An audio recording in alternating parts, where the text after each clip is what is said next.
Welcome back to Final Travesty 13. Final Fantasy 13. Final Fantasy 13. I'm not kidding. I'm sure. What's Final Fantasy 13 in Welsh? Final Fantasy 14, man. Final Fantasy 13, man. Oh my God. So yeah, you see, I learned. You see, That's the theme I was referring earlier. You see, Joe. You see, Joe. Being a level 5 fan, I learned my Welsh from them. I can only say numbers out of that in Welsh. Anyway, put that face on front of me, past me. Jesus Christ. Oh dear. Do we have to read about her? It's because Day 1 Awakening. Deep within the bottom vestige 2. Let's say. Okay. Don't we already know this? I know, but I'm for the sake. It's to shut up the fans who say you have to read the data log and shit. Basically, what I'm doing, Joe, I'm trying. My point with this playthrough is I'm trying to simulate what it is like to play this game for the first time. And when you're playing this game for the first time, you're going to the data log in desperation of trying to get something out of the story. You know. I'm trying to. If I could skip the entire data log, yes, and explain via commentary, but that wouldn't really give the true experience that it was like to play this game for the first time, right, Theo? Yeah. True. Hey, can I once again mention how, as much as I like this music track, and I like it a lot, it's extremely unfitting for this area. Yeah, Joe, but you've said like about 10. You said that there's unfitting music in this game like 10 times at this point. Well, might as well. Here's something new. The first time I played this part, my parents were in another room and they listened to the soundtrack. They said, "I already heard this." And since they don't know anything about gaming, they started accusing the game from stealing already existing music. I had to explain. I had to pass 30 minutes explaining that they had to create specifically for the game. I mean, just because it uses jazz, blues, whatever this genre is. It's jazz. Yeah. What? The jazz in 3D World is a lot better, though. Just saying. Yeah. I'm sorry if I sound a bit downtrodden, audience, but I found out that... I still like this theme. No, it's fine. It's fine. It's fine. I like this theme just fine. It's one of the few tracks in this game that I actually do enjoy. Called Purple. Wait, hold on. So first Code Green, Code Purple. What's next? Code Blue, Code Orange, Code Red? Well, then again, Code Red would actually all make your sense. colors combined, I'm Captain Planet, I guess. For once in my life, I am going to save her. I hate that voice so much. Good! Go ahead and that do line that. was so red. I'm sure I've said this before too, but I can't tell if she's trying to be Australian or British. She's trying to be Australian. She's trying to be Australian. I don't know if the actress is actually Australian. Let me check. Yeah, she's actually Australian. But, Well, but again, you would think an Australian woman would know how to speak an Australian accent, but I guess not. Pedro, what I can remember, tell, this is Square Enix of America voice acting direction we're talking about. True. Guys, as someone who actually has an Australian friend, I can confirm that she's at least still sticking to the Australian accent. Well, according to Chiroi, she sometimes slip into British accent. Let's hurry it up. It's really strange. Really? When did she slip into British?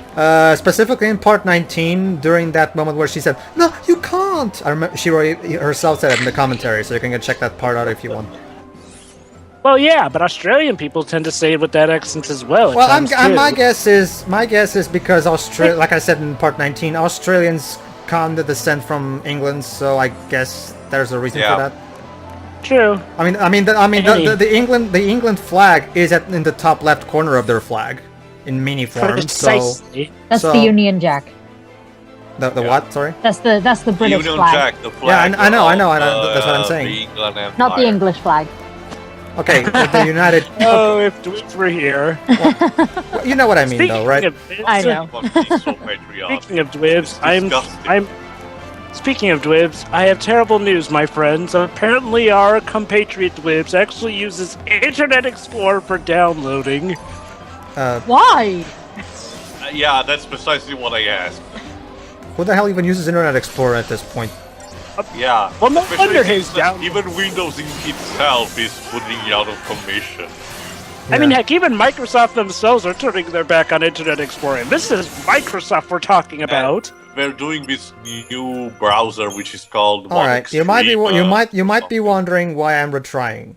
Well, the reason I'm doing that is because if I retry, I go back to the very moment where before I got into the battle. So I use that to skip the battle. Again, Pedro, you could have used the Septisol in order to just avoid the monsters. I know, but I forgot about those. Sorry. Alright, basically I'm trying to, once again, my best to avoid monsters because, like I said, battling is a waste of time. I actually wonder if the PC version will get a mod when a monster spots you, gets the Metal Gear Solid spotted theme. Woo! So why are we playing boss music now? I don't know, honestly. Because the music budget ran out and it couldn't really make up a music for this place. Even though, I mean, yeah, I guess it's somewhat fitting, but I don't know. I mean, even though it's Hold fitting, on. I think Here's one of my favorite cutscenes, and you'll see why. Colonel, we've lost the intruders. Also, hi Laura Bailey. We're code yellow. Code yellow? and that means what?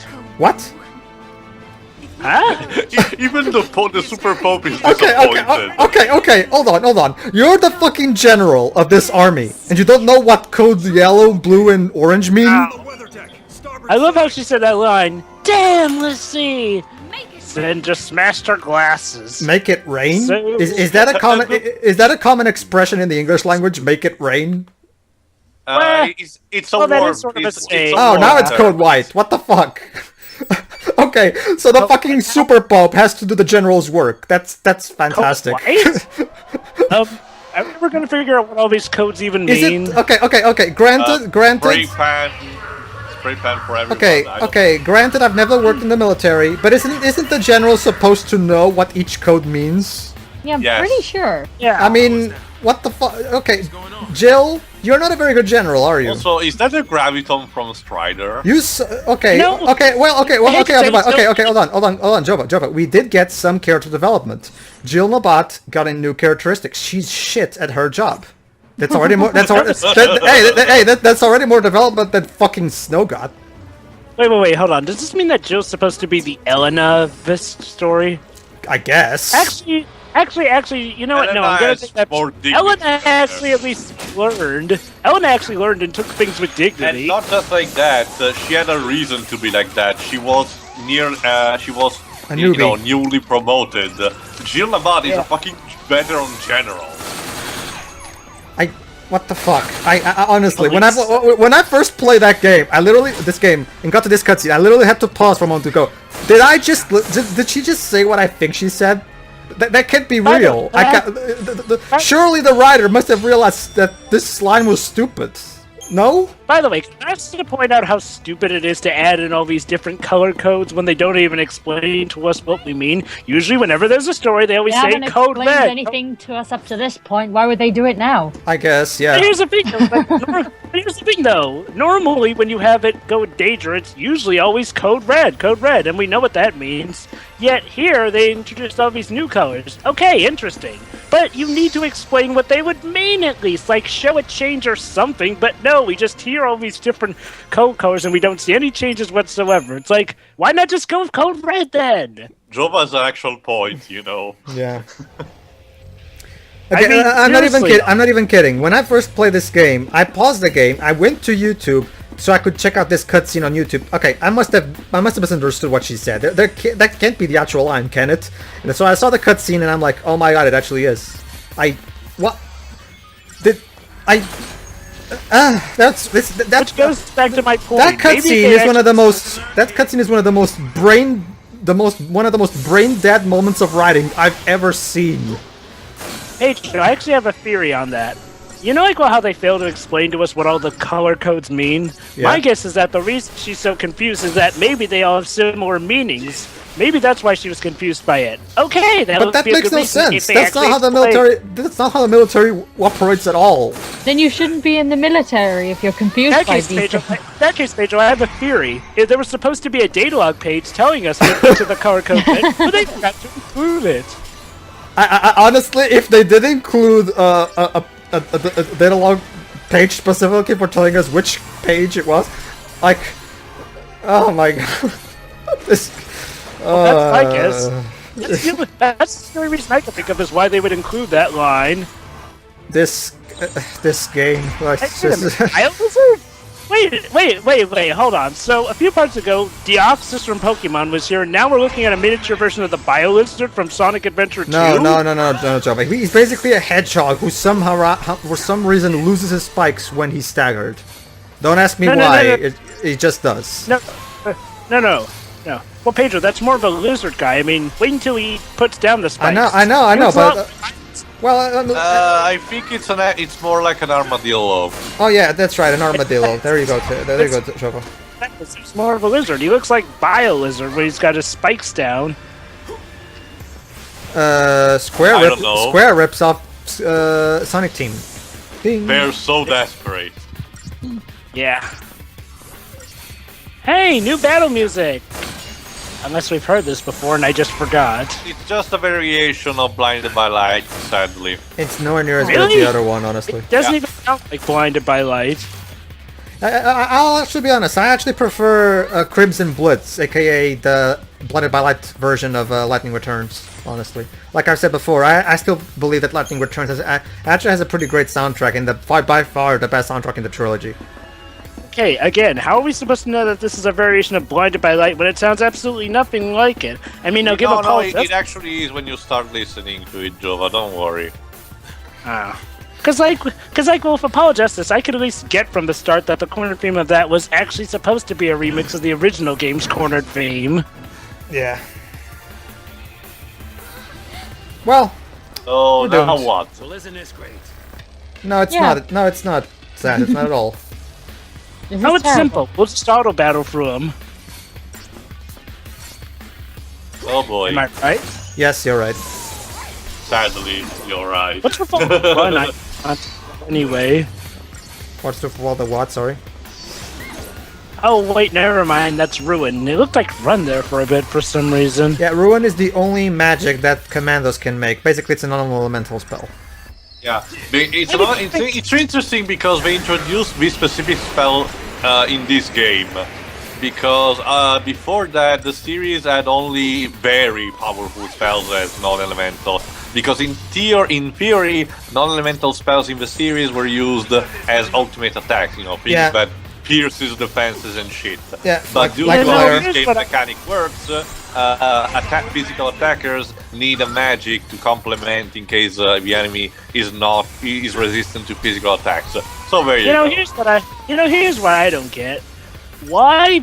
I mean, if you're only going to give the commanders or the physical attackers only one spell, why give them spells to begin with?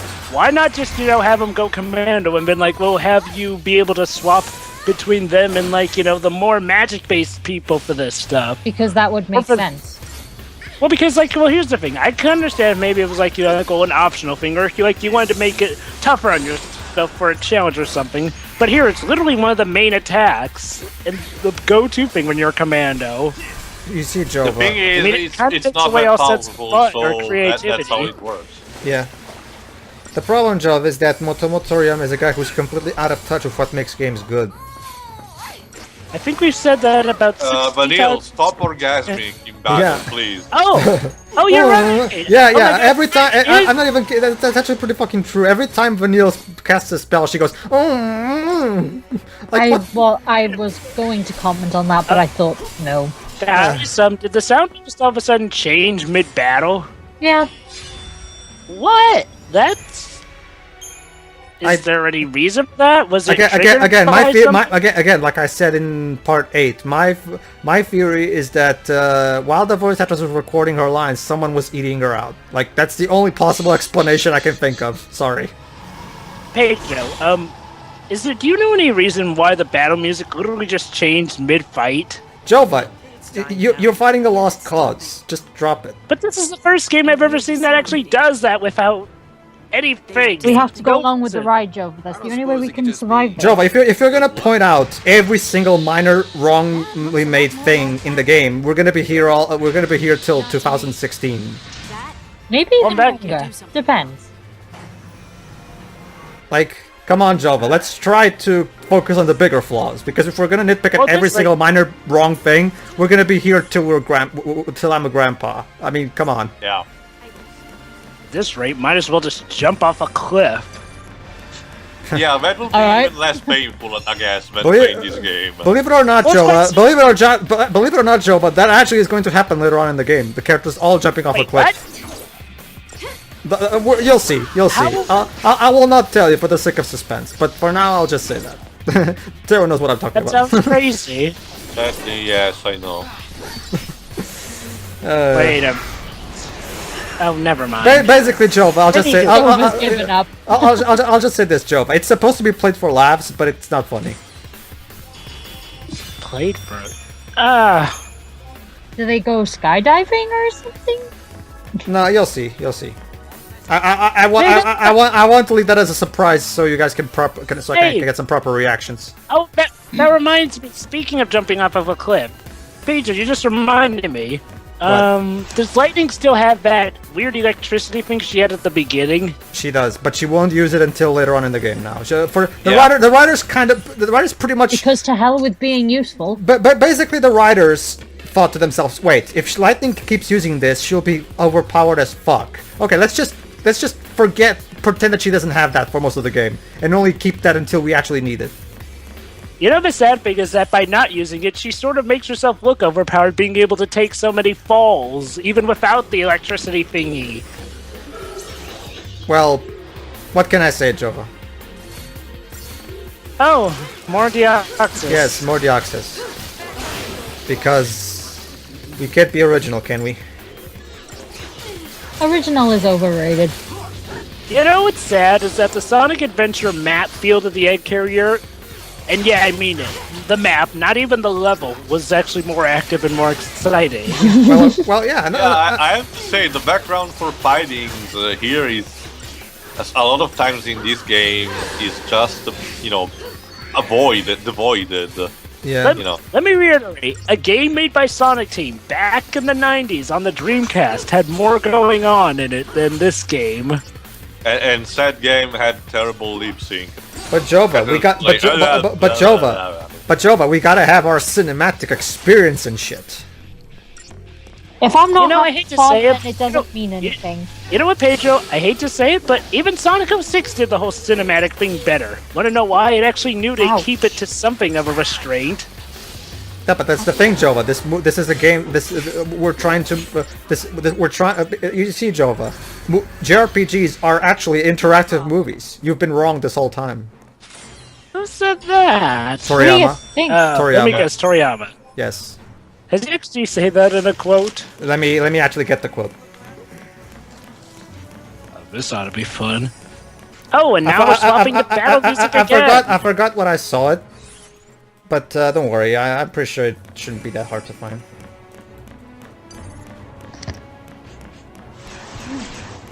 Oh, okay. Here it is. It's on his. It's actually on his Wikipedia page. Hold on. Let me quickly get it.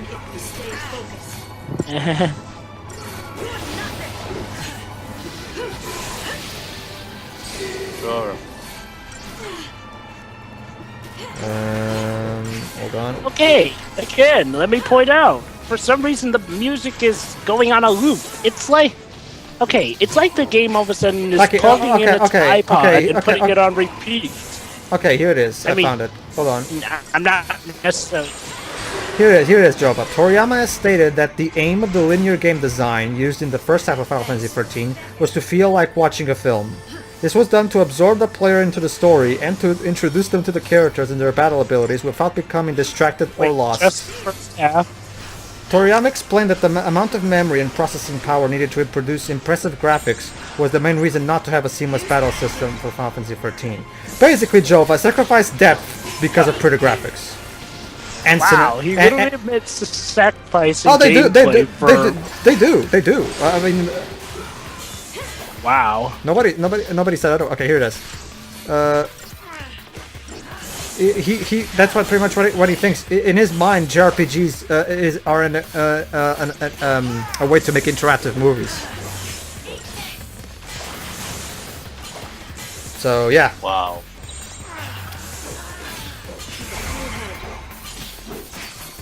That reminds me, Jova. Eventually, before we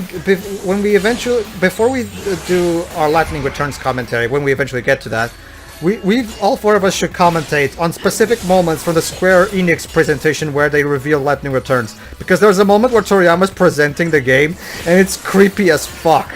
Basically, it's a moment where on stage he flat out he practically admits his love for Lightning right there on stage.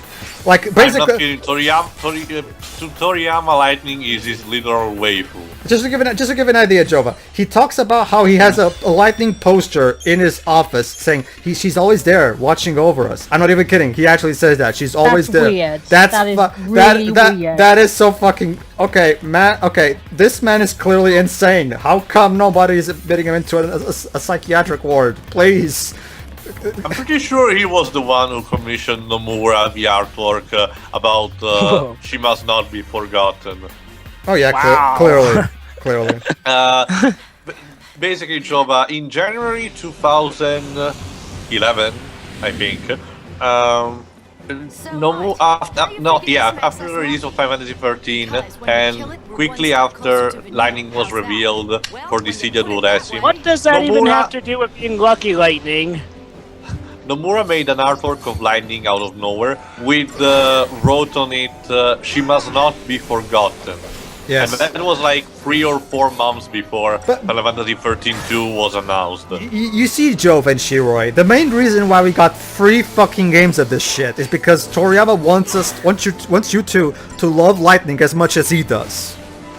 You're gonna like her whether you see, Shiroi, you're gonna love Lightning whether you want to or not. We're gonna keep releasing games until you like her. Yes. Yeah, I think I see a connection here. That's also one reason why we created even the event in Final Fantasy XIV. You know, this reminds me of how Oliver Stone kept releasing the exact same cut, like this different cuts of Alexander, going, "Oh, this is the director's cut." I know, but now it's the final cut.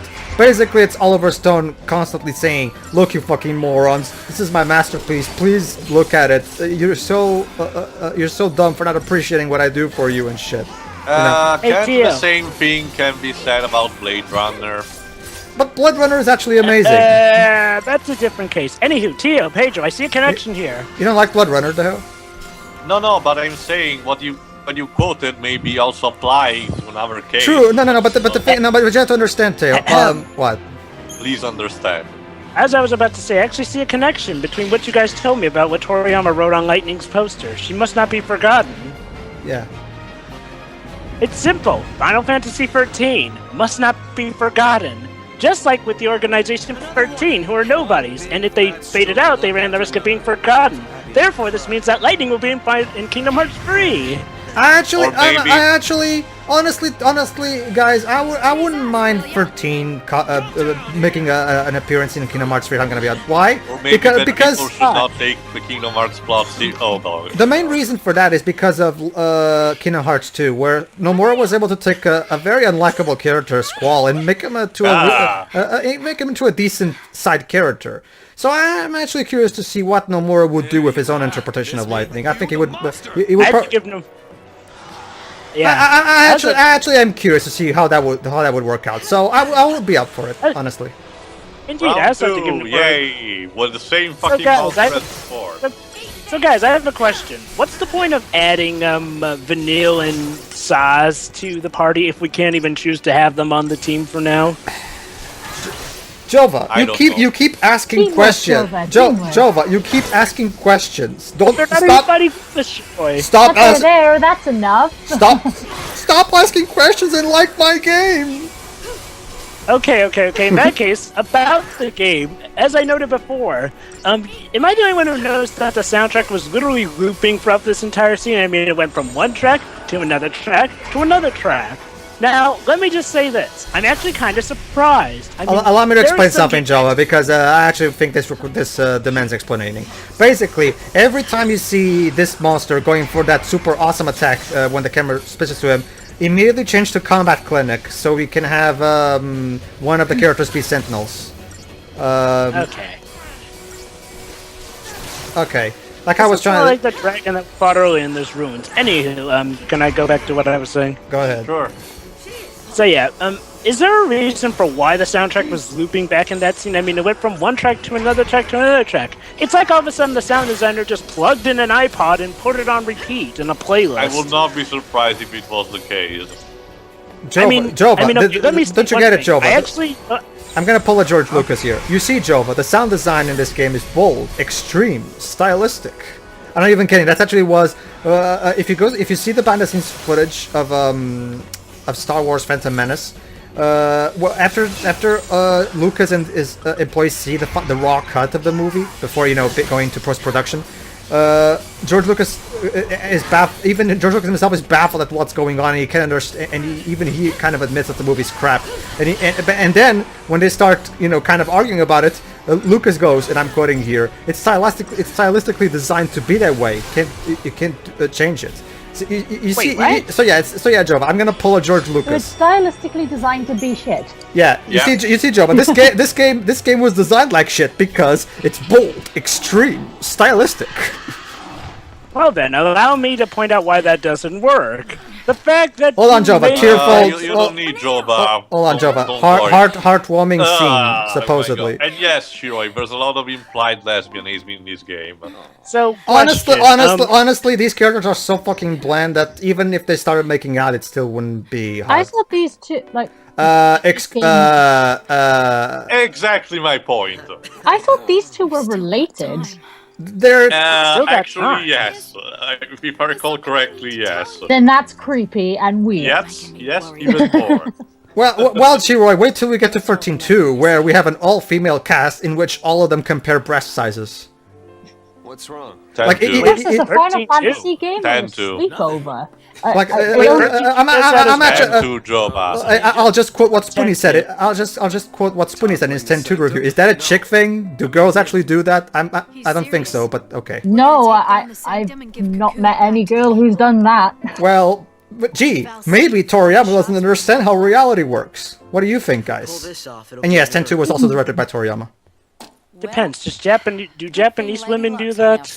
Fang, you're not allowed to quote scene from Final Fantasy VII. Get the fuck out of here. Yes, believe it or not, that was actually a Final Fantasy VII reference right there.